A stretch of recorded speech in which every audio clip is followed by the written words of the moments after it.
just for clarification, in case I did not get a chance to say that, but for cognition and general knowledge, I was saying there's a lot.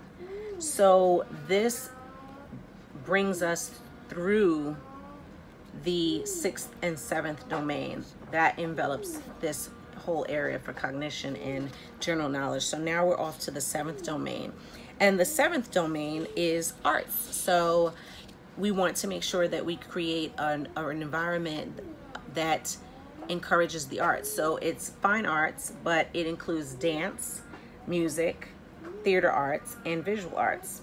So we want to make sure that you provide children with enough of fine arts experience. One thing that's really nice that we have is we have music and movement on a regular basis, which is awesome.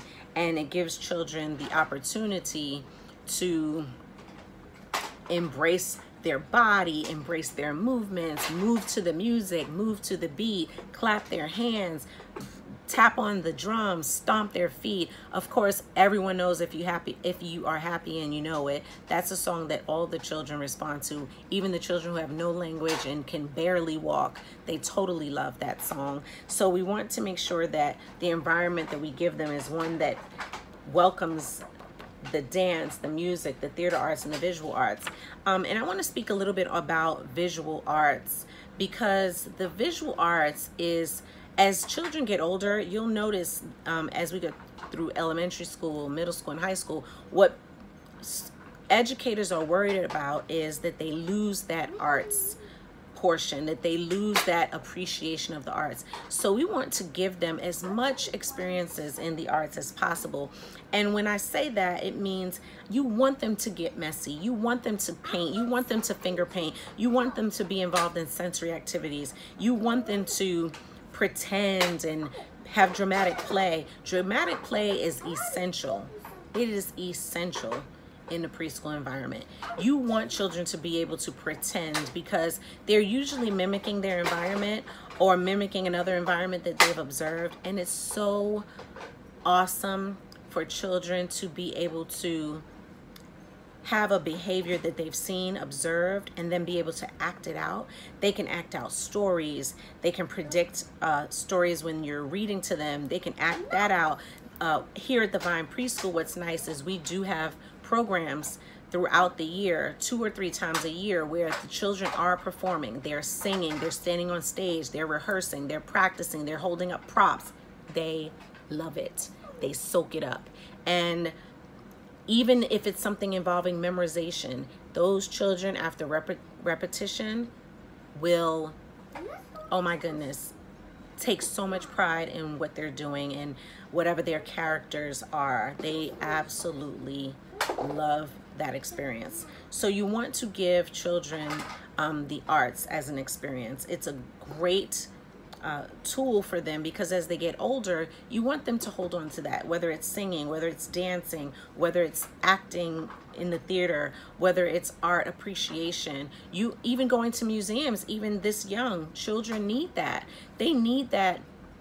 That's global learning. You know, here at the Vine Preschool, we learn about different places in the world, and we represent what we're learning through art, through that process. And that's how children are able to grasp and understand, is through physically interacting with an experience. So for example, in visual arts, you know, we may talk about clay, and how in some countries they build with clay, and they have homes that they build out of clay that harden. Or we may talk about igloos that are made of ice, and people build that and they live inside of the igloo. Or we may talk about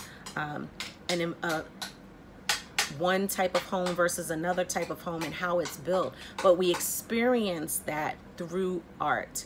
Of course, children even this young will learn about volcanoes. They learn about that through physically touching and manipulating the project, so that they can experience what it's like, for example, to, you know, have a volcano. I hear somebody in the background.